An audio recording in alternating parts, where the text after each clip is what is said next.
Okay, this is my persuasive speech for the course. So here are my audience members. Hello.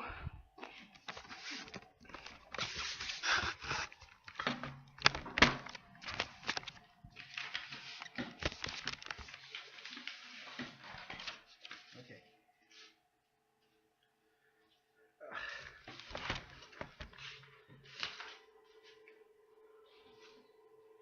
So, as many of you know, you have encountered friends of yours who either are orphans or were orphans or they know orphans.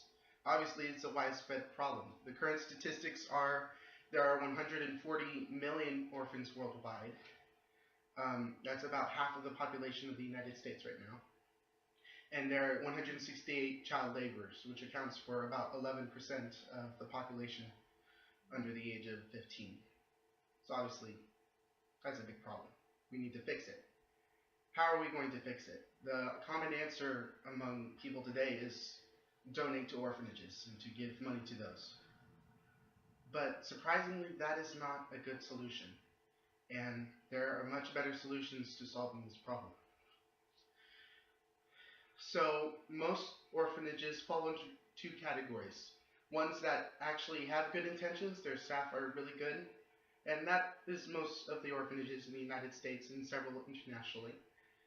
And there are some that are really running it as a business, which is unfortunate. I'm going to be addressing the business one first.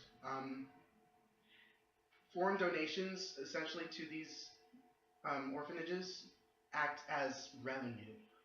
And so they're able to run a sufficient supply and demand business where there is a lot of demand, obviously. I just said 140 million. With low supply, low amount of people that are willing to help. And so they're willing to ramp up their costs. And an example that I found was a very bad one in the country of Ghana.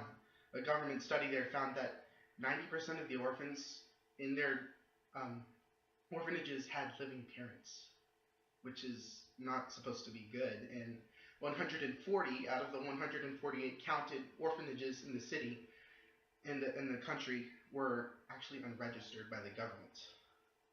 And UNICEF, this UNICEF organization that ran the survey, one of their workers was quoted as saying, "Running an orphanage in Ghana has become a business enterprise, a highly lucrative and profitable venture."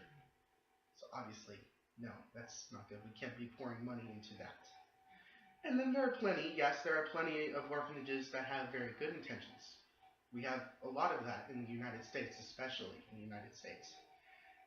But even so, obviously, these massive organizations can't provide the singular care that these children need in orphanages. They're not able to provide the care that their parents, who are sometimes living, their family or caring guardian can provide. So, are there alternatives? Well, yes, there are definitely alternatives, and that is my visual aid right here. So this visual aid represents in each state the ratio of orphans, which is the darker color on the bottom of each state, and churches in each state. What the numbers add up to nationwide, there are in the nation 102,000 orphans waiting children, and there are 348,000 churches in the nation. So that's pretty crazy. Not every church would have to do it, but a few churches would take up one child, and the problem in the U.S. would be solved. So that seems like a pretty easy solution.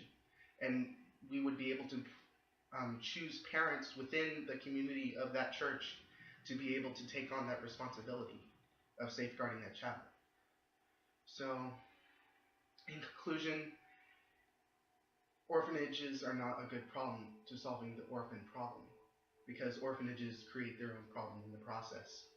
And a good alternative is to use our theology to love and care for these children.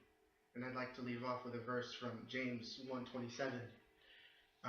Religion that God our Father accepts as pure and faultless is this, to look after orphans and widows in their distress, and to keep oneself from being polluted by the world. And this is something that is very directly supported by Jesus that we should have care for to solve.